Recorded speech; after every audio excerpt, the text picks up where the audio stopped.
Bueno, bienvenidos, bienvenidas a todos. Esta actividad que estamos haciendo desde la Mazota tiene como título 10 tips para estudiar en pandemia. Bueno, obviamente estos 10 tips son un poco controversiales. Yo no sé si se puede hablar exclusivamente de tips porque no hay una respuesta para cada... No hay una sola respuesta sobre cómo hacer las cosas. Nosotros lo que veníamos viendo es que, sobre todo, en los ingresantes hay una dificultad muy grande con el tema de la lectura. De hecho, hicimos una encuesta por Instagram y el 90% contestó que no estaba pudiendo estudiar. Entonces, la primera pregunta que les quería hacer es ¿por qué el hecho de tener más tiempo libre no implica necesariamente tener mayor posibilidad de lectura? Así que bueno, esta pregunta para dar comienzo, los presento, tenemos acá a Cecilia Greca, profesora de Psicología de primer año, y Ángel Fernández, de DPCB, Discurso Psicológico Contemporáneo, también de primer año. Así que bueno, los dejo. Yo arranco con una diferenciación que me gustaría hacer, o por lo menos una marcación, que es el peligro de poner en una relación de sinonimia la lectura y el estudio. No es lo mismo, digamos. No es lo mismo no estar pudiendo leer y no estar pudiendo estudiar, puede estar pasando ambas cosas, pero me parece que la lectura es un concepto mucho más amplio que nos permite pensar otras posibilidades, digamos, otras perspectivas. Y después, lo otro que yo también pondría en cuestión es esto de tener mucho tiempo libre. Se reconfiguró el tiempo, digamos. Creo que, no sé, Ángel, ¿cómo lo pensás vos, digamos? A mí lo que me da la sensación que ocurrió en un principio fue que se detuvo el tiempo en algún punto, o apareció esta sensación de detención del mundo, se veía por la ventana, aparecía como chiste, bueno, nos juntamos por Zoom el sábado. ¿Cuál de todos los sábados? Todos los días son sábados. Había algo de esto. Y después, una vida que se va rearmando con tiempos totalmente distintos, pero que no significa que sean tiempos libres. Entonces creo que hay algo ahí que se mezcla con una especie de exigencia que para mí es muy... Me sale decir peligrosa, digamos. Yo me acuerdo al principio de la cuarentena que había una frase que circulaba por Facebook que decía: si salís de esta cuarentena sin haber leído un gran libro, sin tener una habilidad nueva, sin haber empezado un negocio nuevo, nunca te faltó tiempo, te faltó disciplina. Tremendo, digamos. Entonces creo que en principio a mí me gustaría como diferenciar esas dos cuestiones. La cuestión de la lectura y la cuestión del estudio, y nos podemos meter ahí en un rato, y esta idea de que ahora todos tenemos un montón de tiempo libre. Creo que no, al contrario. Coincido plenamente con lo que dice Cecilia. Siguiendo esta diferenciación que ella hace entre lectura y estudio, me parece muy pertinente para empezar a conversar. Y el otro punto que plantea de no el tiempo libre, sino la detención del tiempo, coincido con las dos cosas, me parece que es un buen punto de partida, y le agrego, para enriquecer nuestra conversación, por lo menos es la idea, vamos a ver si lo logro, que podríamos también hacer otra diferenciación, articulándola con estas dos que hace Cecilia, que tiene que ver con que la pandemia y la cuarentena, digamos,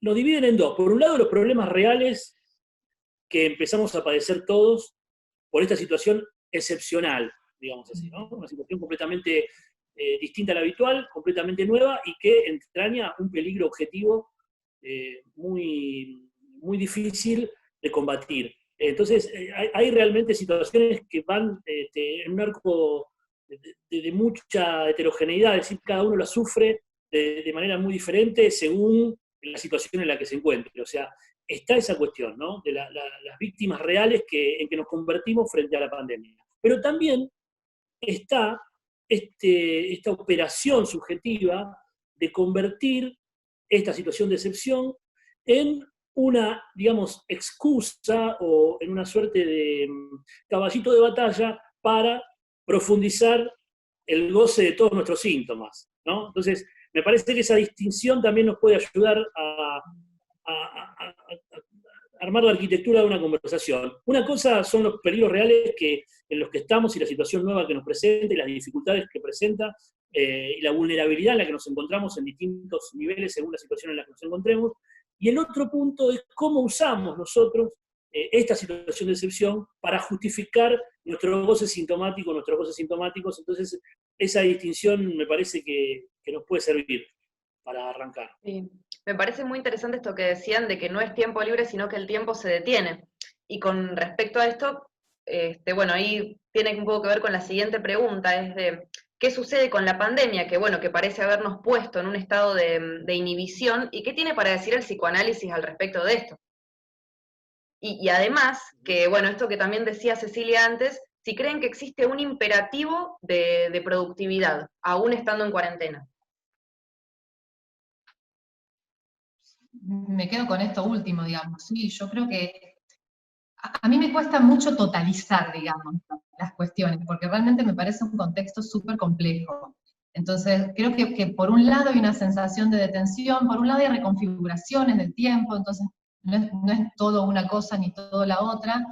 Creo que en algunos ámbitos, o en algunos momentos sí hay una exigencia de productividad, o una autoexigencia de productividad, y fundamentalmente lo que yo percibo, digamos, es por momentos la sensación o la idea de no querer perder nada, digamos, hacer de cuenta que sí pasa, pero no, digamos. Entonces, intentar seguir como si, bueno, no sé, lo veo en el ámbito de la facultad, digamos, rápidamente querer volver a hablar de un montón de instancias que en este momento no se están pudiendo sostener, que son necesarias, que son importantes, pero al mismo tiempo, bueno, hay algo de esto del estado de excepción que hay que atender, y a veces me da esa sensación, este imperativo de que todo siga igual, o de que no se pierda nada. Y creo que ahí caemos también en una tensión muy compleja, porque creo que es un escenario que nos va a enfrentar a pérdidas de todo tipo, digamos. No me refiero solamente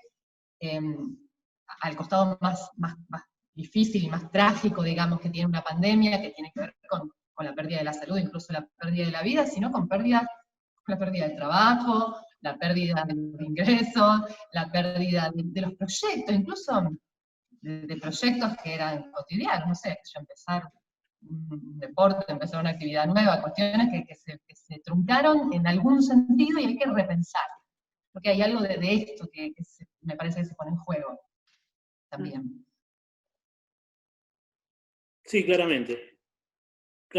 Y siguiendo ese hilo, y la pregunta que hacía Victoria, yo percibo que nada de lo que el capitalismo habitualmente ordena en el discurso y ordena en sus prácticas se va a modificar por una situación de excepción. De hecho, el capitalismo, como cualquier sistema económico, político, estructurado, siempre va a reabsorber cualquier excepción para integrarla en la lógica normativa que el sistema plantea. O sea que esta situación de excepción indudablemente está siendo utilizada por el orden del capital para poder profundizar su incidencia y para profundizar su estructura.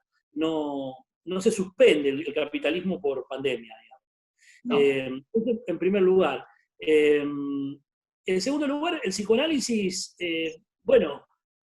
sí, tiene algunas cosas que decir, claramente, como de cualquier acontecimiento político, pero hay una función psicoanalítica de la pandemia y de la cuarentena, porque esta situación donde se interrumpe la supuesta normalidad de la que vivimos habitualmente, es una situación eminentemente freudiana, puesto que en la experiencia del dispositivo analítico, lo que arma Freud es justamente lo que importa es la excepción.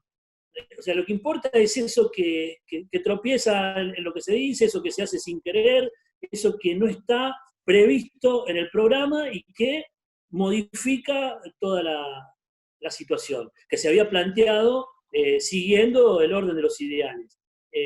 Entonces, la pandemia y la cuarentena como un fenómeno novedoso, como un fenómeno inquietante, como un fenómeno que nos pone a todos en una situación de interrogación y de buscar un modo de tratar con lo intratable y de abrir un nuevo horizonte, me parece que es una situación eminentemente freudiana, eminentemente analítica, y por lo tanto, digamos que el psicoanálisis está en su salsa. No digo que estemos contentos, para nada, nadie puede estar contento de semejante situación, pero de alguna manera el psicoanálisis está, por decir así, acostumbrado a las situaciones inesperadas y adversas. Inesperadas y adversas. Sí, sí, totalmente. Y bueno, y volviendo un poco a la cuestión de la lectura, me gustaría, Ceci, que retomes esta diferencia que hacías entre lectura y estudio, y bueno, y cómo la podemos ir llevando en estos tiempos. A ver, no sé si es una diferencia que podría conceptualizar rigurosamente, pero sí, para mí el estudio viene muy de la mano de un imperativo muchas veces, un programa, un otro, digamos, que dice, por supuesto que uno puede estudiar porque a uno le gusta, por eso no quiero ponerlo como blanco y negro, pero hay algo de esto. Uno estudia en general para, por ejemplo, dar cuenta de un recorrido en un examen o frente a otro, y en general hay un programa que otro ha dictaminado, y entonces a la facultad uno lee lo que dicen los programas de las asignaturas, lo que el docente va marcando, etcétera, etcétera. Y para mí la lectura conecta mucho más con una experiencia singular, y que de hecho no puede sino ser singular. Uno después puede compartir lo que lee, puede recomendar lecturas, pero en el momento en que la lectura cae en el imperativo ya pierde la magia y la potencia que tiene, que es esto de, bueno, Michelle Petit, que es una antropóloga que trabaja mucho esta cuestión, habla de que la lectura tiene la función fundamentalmente de hacernos habitable el mundo, de humanizarnos el mundo, y en ese punto permitirnos encontrar un lugar ahí. Nos da tela para pensar, nos da tela para sentir. Entonces, me parece que hay algo de esto que sí está bueno recuperar, y que sobre todo en momentos críticos es importante recuperar, y recuperar desde el placer, digamos, desde el descubrimiento, desde la propia elección, y sin el imperativo de tener que leerlo supuestamente elevado. Bueno, digo, para mí ahí también hay mucha pose en y pienso, por ejemplo, respecto de la literatura, ¿no? En donde se supone que leer una novela de 1000 páginas es mucho mejor que leer un microrrelato de 5 renglones, o que leer cierto autor tiene más estatuto que leer cierto otro autor, y para mí ahí se trata de leer lo que nos atrape y lo que nos permita dialogar con otros, pensar. Por eso hago esta diferenciación, porque para mí, por mi experiencia lectora, la lectura está muy conectada con lo placentero, que no significa que yo lea siempre cosas, qué sé yo, leí hace poquito un libro de Alejandra Camilla, que lo recomiendo mucho, Los árboles caídos también son el bosque, que son cuentos sumamente perturbadores, de esos cuentos que uno deja de leer y tiene que mirarla para un rato largo porque son muy perturbadores, pero hay algo de esa lectura bueno, que conecta con otras cosas, y en ese punto me parece importante separarla del imperativo y del deber de leer, digamos. Daniel Punac, un pedagogo y un escritor francés que me gusta mucho, que escribe un libro que habla de esto, digamos, habla del derecho a no leer también. Dice que los derechos del lector tienen que empezar con el derecho a no leer, porque si no, leer se transforma en una obligación y ya pierde sentido. Entonces, en ese punto yo hago esa diferenciación. Es excelente esa diferenciación, y articulada con lo que preguntaba Victoria, me hace pensar me hace decir, más que pensar, que una de las cuestiones que podríamos articular de lo que es la enseñanza universitaria, de lo que es el psicoanálisis frente a la pandemia y a la cuarentena, tiene que ver con una cosa, una de las tantas que se podría decir, tiene que ver con despertar al lenguaje, ¿no?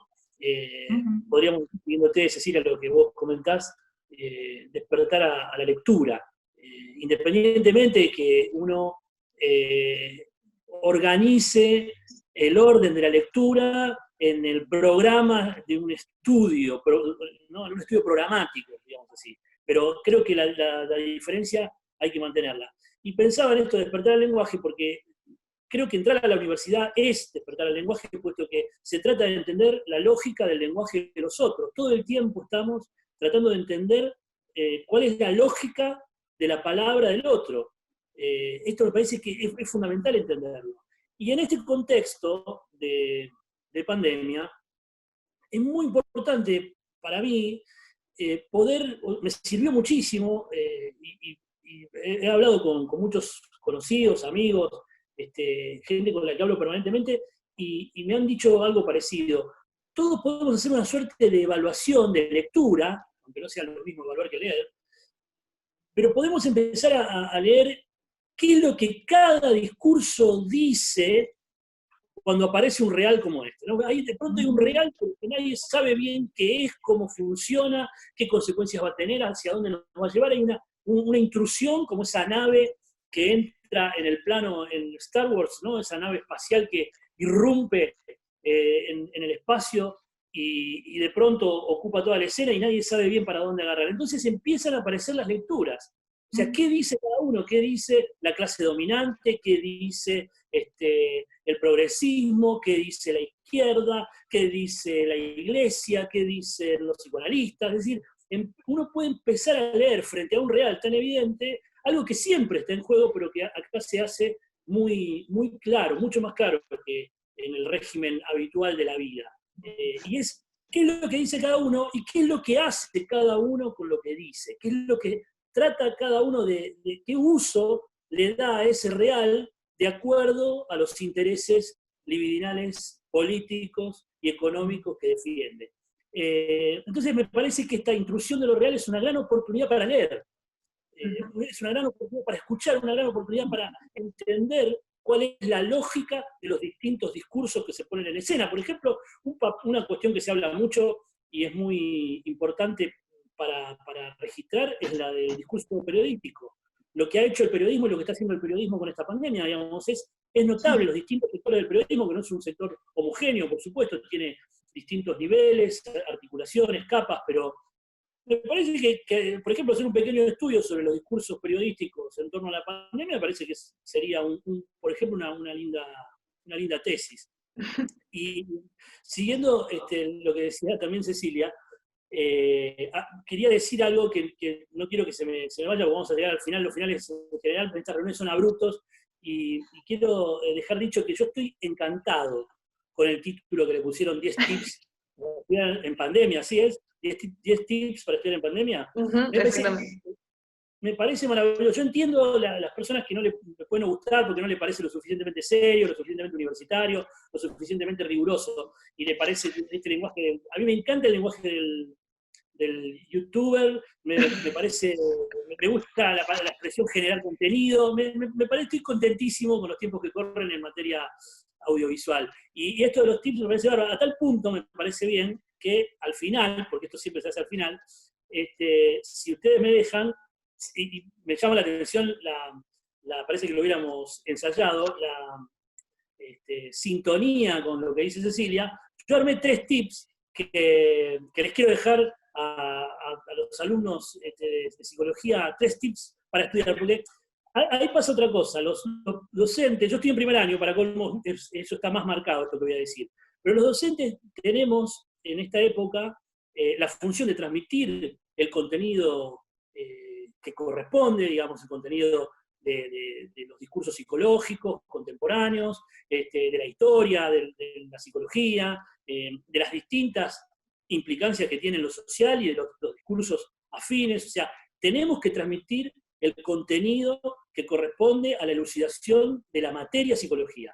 Pero también tenemos la oportunidad de transmitir algo de nuestra propia dificultad para aprender y de cómo relacionarse, cómo articularse con la lectura y cómo organizar el estudio. Me parece que esa otra cara de la enseñanza universitaria va a tomar un valor mucho más fuerte que el que tenía, y creo que lo podemos profundizar esto de no solamente estudiar lo que debemos estudiar, sino enseñar a estudiarlo.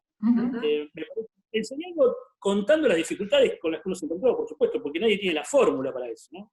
Bueno, a mí en ese punto me gustaba el título, esto de los tips, porque me pareció un título muy provocador, y en ese punto se articula para mí con la función fundamental del psicoanálisis, que es la función de la interrogación, digamos, la función de hacer preguntas, Porque cuando yo pienso en esto, bueno, me invitan a una entrevista en relación a 10 tips, yo digo, yo podría hablar de los anti-tips para estudiar, pero ¿por qué hay algo de esto, digamos? Porque, y creo que para mí una palabra que permanentemente tengo presente en el difícil momento docente de sentarme frente a una computadora a hablar o intentar hablar con los alumnos, porque es realmente muy complejo, la palabra que tengo siempre presente es la palabra acompañamiento, que tiene que ver con esto que vos decías, Ángel.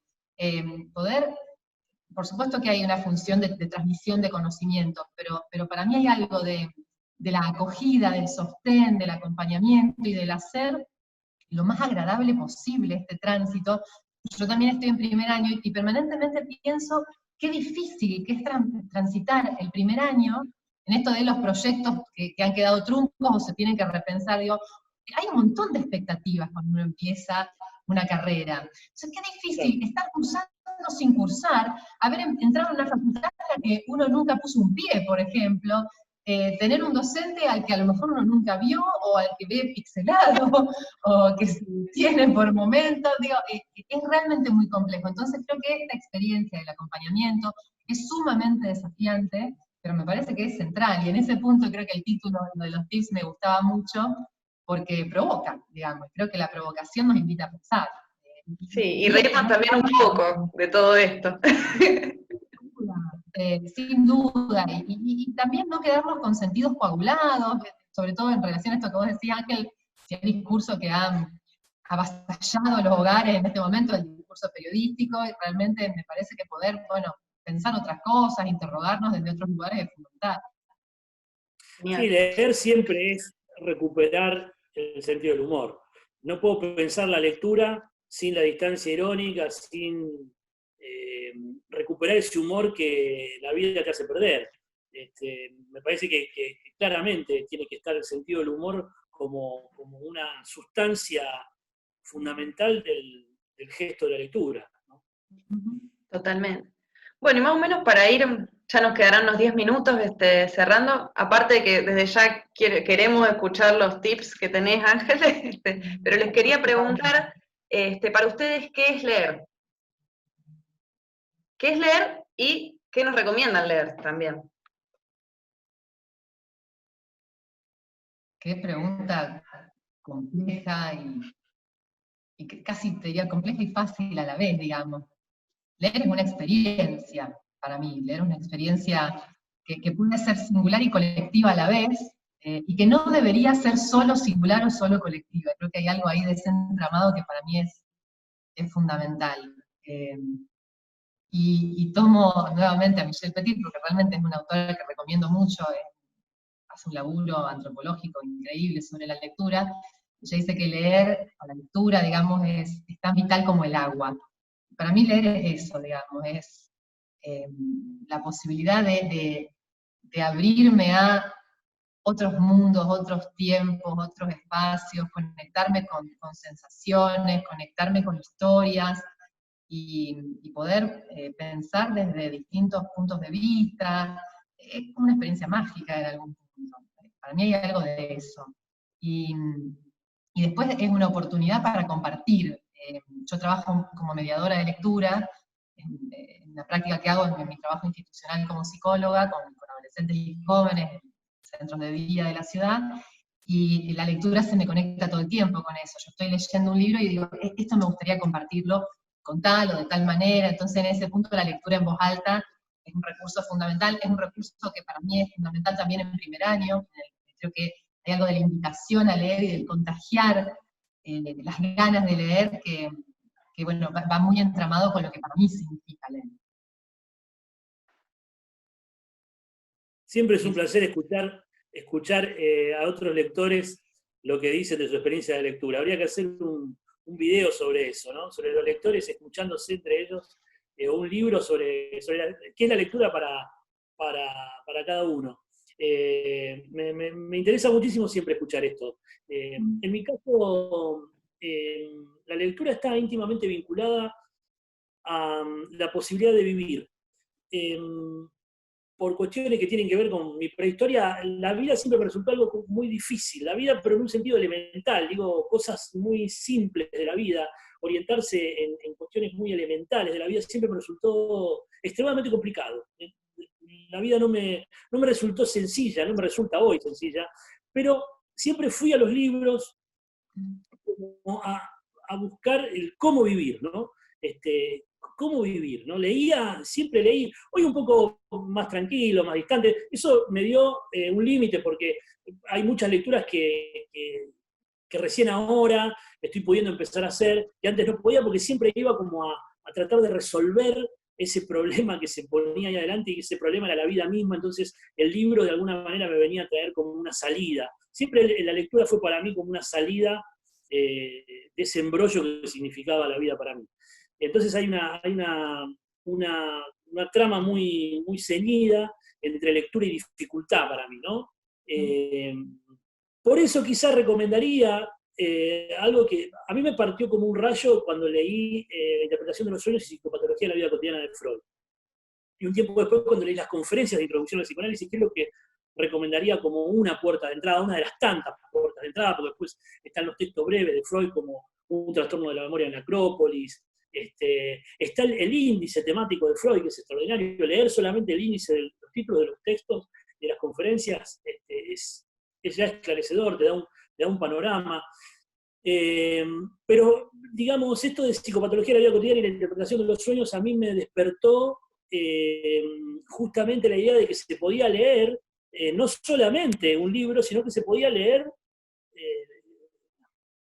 por ejemplo, un sueño, que se podía leer un acto fallido, que la vida y la lectura no eran algo completamente separado. Entonces ahí empezó, como para cerrar un poco la idea, esta cosa de que aprender a leer era un poco aprender a vivir. Y de ahí, bueno, justamente estoy dando un curso que se llama El malestar en la lectura, Barthes Lacan, y ahí digo que creemos estar viviendo cuando en realidad estamos leyendo. Esa sería como la síntesis un poco de mi relación, dicho rápidamente, dicho en el lenguaje youtuber, de mi relación con la lectura. Y bueno, sí, lo que recomiendo claramente es leer a Freud, que me parece un clásico que escribió para dentro de 2 siglos, que vamos a entender realmente dentro de 2 o 3 siglos.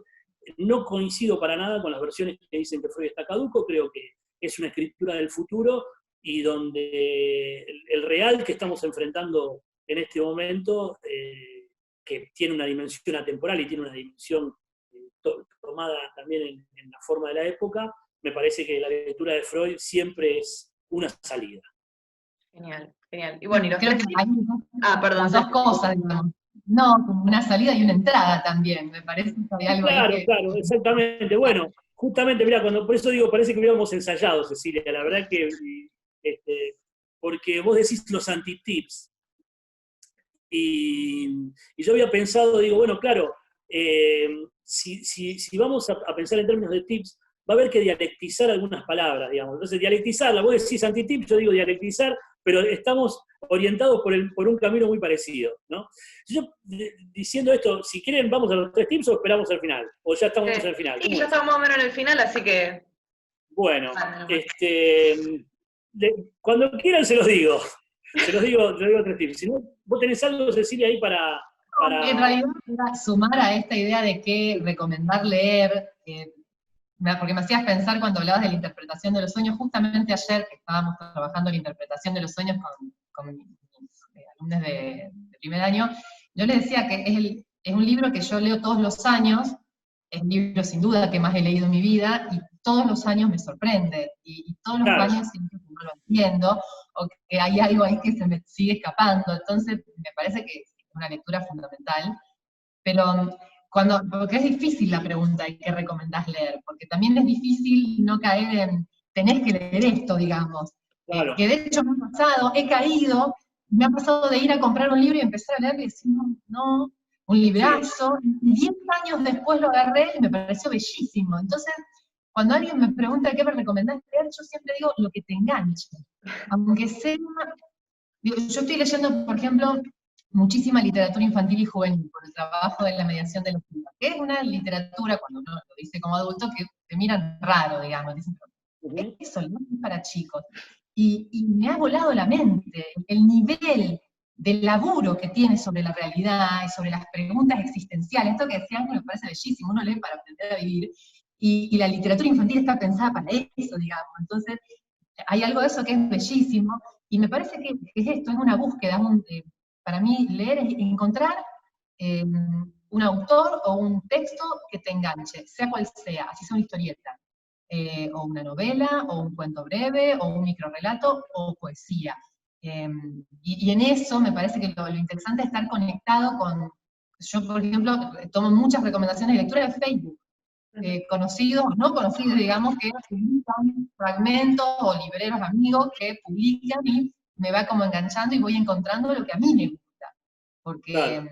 porque también son momentos, digo, alguien puede agarrar ahora la interpretación de los sueños y decir, no, la verdad que no le puedo entrar, ¿no? Y ahí a lo mejor, no sé, empieza análisis y lo agarra entre unos años y te vuela la mente. Entonces creo que hay algo de la exploración y de encontrar, cuando alguien me dice, a mí no me gusta leer, medio para que no encontraste todavía a tu autor o a tu texto. Hay Sí, algo ahí sí. que todavía merece una búsqueda. Sí, sí, claramente. Y hay una ingenuidad en esa frase también, Cecilia, que vos marcás, de no me gusta leer, porque el que dice no me gusta leer cree que no está leyendo, y en realidad estamos Nada. leyendo todo el tiempo. Todo el tiempo estamos produciendo lecturas y estamos actuando en función de lo que leemos. Pero desde una esquina, cuando viene un auto por el otro lado, cuando tenemos que cruzar una calle, estamos leyendo la situación para poder leer, para poder cruzar, o hasta situaciones mucho más complejas de la vida. Eh, entonces, hay alguna ingenuidad en decir que a uno no le gusta leer, porque siempre estamos leyendo. Probablemente no te das cuenta que estás leyendo, pero estás leyendo. Y coincido con vos que uno no le puede decir a nadie que leer. En todo caso, yo sí podría decir, lean aquello que los ayuda a vivir, pero quizá también sea de otra manera, ¿no? Yo te digo, con los tips me hace reír, porque el primer tip justamente que yo decía es, bueno, despertar al lenguaje como el hilo dorado para mí de la cuestión de la lectura, del estudio y de la universidad y de la enseñanza, ¿no? Despertar al lenguaje. Si despertamos al lenguaje, hay 3 palabras que definen la universidad. Hay muchas más, pero hay 3 que son muy sensibles a la hora de pensar la lógica del estudio, que es la palabra programa, la palabra bibliografía y la palabra carrera. Hay un programa de estudios, hay una bibliografía específica y hay una carrera. Después nosotros podemos repensar esas 3 palabras de la manera más adecuada al deseo de cada uno. Pero esas 3 palabras existen en la lógica universitaria y no hay que tenerles miedo. Pero justamente en los antitips o en la dialectización de los tips, yo diría que justamente en el programa, y te estoy copiando, Cecilia, porque había pensado más o menos lo mismo, me alegra coincidir, yo creo que hay que buscar lo que Deleuze llamaba el diagrama de la lectura, que es en el programa, que es un camino que le ha llevado mucho tiempo a los docentes establecer y ordenar, que es una línea, podríamos pensar en una especie de línea recta, o en una red, pero es algo que está de alguna manera establecido. Sin embargo, en eso que está establecido, siempre podemos encontrar el diagrama, el desvío, ese punto donde nuestra libido, donde nuestro deseo engancha más que en otro lado. Entonces, tenemos un programa, pero podemos construir nuestro propio diagrama libidinal. Y es una invitación que hago a los alumnos: armen su diagrama libidinal teniendo en claro el programa de cada materia. Busquen cuáles son los textos, los autores, los títulos que los llaman, y hagan ese recorrido. Van a llegar mucho más lejos con ese recorrido libidinal que respeta el programa, no está en contra. Por eso digo, es una dialéctica entre programa de estudios y diagrama libidinal. Eso me parece fundamental, darle mucha importancia al deseo de cada uno. El segundo tip que había pensado es el tema de la bibliografía. Nosotros tenemos una bibliografía específica con los grandes textos canónicos, que son textos de una densidad teórica muy importante, muy fuerte, muy marcada, muy intensa. Entonces hay que dialectizar eso buscando la bibliografía auxiliar, la importancia de los diccionarios. Esto es una sugerencia de lector, digamos, sufrido, como soy un lector sufrido, porque realmente los textos auxiliares, los diccionarios, no reemplazan de ninguna manera los textos canónicos, pero hacen que los textos canónicos se vuelvan permeables y empiecen a mostrar algunas puertas de entrada. que es un problema que se presenta mucho, no solo al principio de año, sino a lo largo de toda la carrera. Esta dificultad para entrar a los problemas, porque cada texto y cada autor participa en la discusión sobre un problema que es gigantesco. Entonces los textos, la bibliografía auxiliar, la bibliografía que tiene que ver con los diccionarios, es una manera de articularse a los grandes textos canónicos y a lo que es la bibliografía específica de cada materia. Y por último, el tercer tip que diría, que tiene que ver con la palabra carrera. A veces no nos gusta esa palabra porque tiene que ver con competitividad o con competencia. Sin embargo, yo tomo la noción de carrera como algo que está muy presente en la carrera universitaria, que es el esfuerzo. Es un esfuerzo que implica un método y que requiere mucho de cada uno. Y en ese sentido también hay que dialectizar la palabra carrera, porque lo pienso como una carrera como una carrera de correr. Quienes corran maratones, así me van a entender rápidamente. Cuando queremos hacer 42 kilómetros, que sería como hacer toda la carrera, o también puede ser un año pensarlo en 3 kilómetros, 5 kilómetros, 10 kilómetros, lo que sea, cuando queremos salir a correr, estemos gordos o estemos flacos, tenemos que entrenar. No podemos hacer la carrera de golpe. Yo lo veo en primer año y sufro con los alumnos, porque los veo que quieren saber todo de entrada, y es absolutamente imposible. Primero tenés que entrar por el vocabulario, tenés que calentar un poco los músculos, tenés que trotar suavecito, tenés que ir entrando muy despacio, porque si no, te quemás en los primeros kilómetros y después no podés seguir. Te agotás o la sufrís, y la carrera universitaria tiene que ser una carrera divertida y placentera. Creo que todos tratamos de aportar en esa dirección. Por eso pienso que la carrera se puede dialectizar si uno se entrena y se lo toma con calma y va siguiendo ciertos pasos de calentamiento previo, no dejarse atrapar, como decía Cecilia, por el super show universitario que hay que saberlo todo. Con saber algo de entrada, con empezar a entender algunos de los problemas, me parece que eso está bueno. Y ahí es donde tiene importancia el tip número 1 y el número 2. Para poder entrenar antes de hacer la carrera o mientras la estamos haciendo, hay que darle bola al libido, al diagrama libidinal, y hay que darle bola a los autores que nos enseñan a entrar en los grandes textos. Me parece a mí, es un modo youtuber de decir. No, excelente. De hecho, es increíble, pareció que estaba armado porque nos queda 1 minuto y se corta el Zoom. Así que llegamos increíble. Así que bueno, Ángel, Cecilia, impecable todo. Realmente gracias por estar. Y bueno, gracias nuevamente. Gracias por un momento para pensar juntos, la verdad. Totalmente, totalmente. Fue un placer, Cecilia, fue un placer, Victoria, les agradezco muchísimo. Me sentí muy cómodo. Bueno, estamos en contacto. Adiós.